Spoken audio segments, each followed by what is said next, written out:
Le Conseil des ministres s'est réuni ce mercredi 29 avril 2020 par visioconférence sous la présidence de M. Patrice Talon, président de la République, chef de l'État, chef du gouvernement. Les décisions ci-après ont été prises au titre des mesures normatives, délimitation du périmètre du projet de développement touristique de la route des pêches.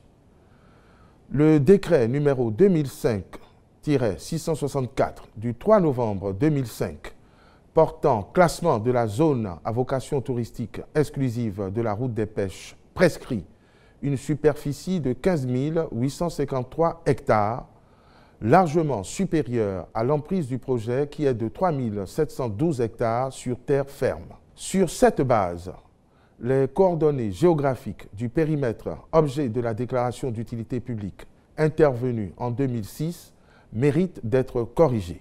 Par ailleurs, pour assurer l'adéquation des constructions environnantes avec la vocation du site, la création de zones d'aménagement concertées dans le périmètre est retenue pour en assurer le développement harmonieux. Dans cette perspective, il sera procédé au dégel des demandes de titres fonciers en instance portant sur des parcelles de la zone déclassée.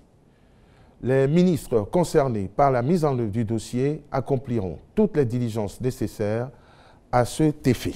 Au titre des autres mesures normatives, le Conseil a adopté les projets de décret portant création de l'Agence nationale de contrôle de qualité des produits de santé et de l'eau et approbation de ses statuts, puis attribution, organisation et fonctionnement du Comité national sur les changements climatiques.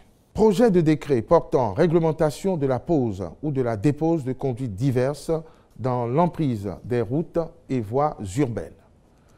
Le présent projet de décret vise à garantir le bon entretien des nombreuses infrastructures réalisées et en cours de réalisation par le gouvernement. Il s'agit de veiller désormais plus rigoureusement au maintien de la qualité du réseau routier et des voies urbaines. Sont ici visés les travaux de pose ou de dépose de conduites souterraines diverses ou de réseaux aériens dans l'emprise des routes et voies urbaines qui entraînent l'ouverture de fouilles, généralement non recouvertes selon les normes, après l'intervention.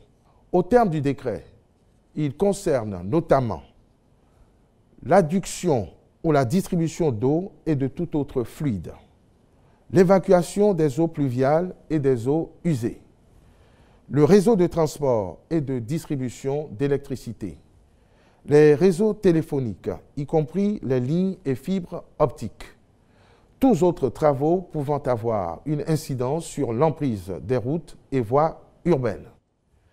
Le décret fixe les conditions d'obtention de l'autorisation préalable, les responsabilités du bénéficiaire et les sanctions applicables aux contrevenants. Au titre des communications, exécution des travaux de la phase 2 du projet d'alimentation en eau potable de la ville de Parakou et mission de contrôle de surveillance du chantier. Les travaux de la première phase ont été achevés et réceptionnés au cours de l'année 2019. Ils ont notamment permis d'améliorer la capacité de production et de traitement d'eau pour la porter à 1800 m3/h, puis de porter la longueur du réseau à 758 km.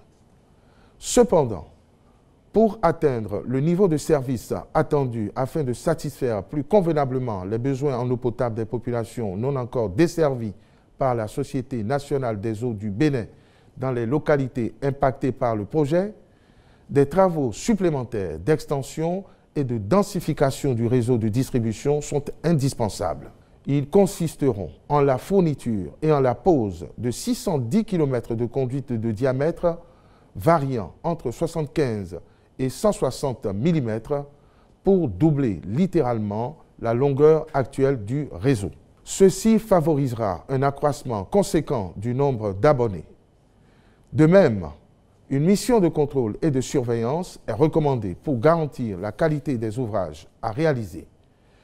Pour ce faire, le groupement CGC Togo et le bureau d'études IGIP Afrique ont été retenus. Les ministres chargés du suivi de la réalisation des travaux veilleront à leur bonne exécution dans les délais contractuels prévus. Au titre des mesures individuelles, les nominations ci-après ont été prononcées. Au ministère du Travail et de la Fonction publique, sur proposition du ministre, directeur de cabinet, M. Victorien Vijanaï Honvo, inspecteur général des services et emplois publics, M. Nounayon Germain Alokbo, conseiller technique juridique, M. Gilbert Aminou, conseiller technique à la fonction publique, M. Prosper Koukui, conseiller technique à la prévoyance sociale, M. Mama Issa Aboudou, conseiller technique à la modernisation des services, M. Vincent Denapo, conseiller technique au travail et au dialogue social, M. Pierre Zanou, secrétaire général du ministère, M. Norbert Bokas Kaounon, secrétaire général adjointe du ministère, Mme Isbat Djaboutou Boutou, directeur de la programmation et de la prospective, M. Abdoulaziz Malik, directeur de l'administration et des finances, M. Éric Brice Edjosé PD. Au ministère des Sports, sur proposition du ministre, directeur départemental des sports de l'Atlantique, M.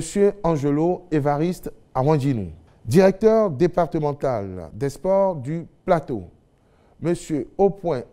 Jamal Issa, directeur du Fonds national de développement des activités de jeunesse, sport et loisirs, M.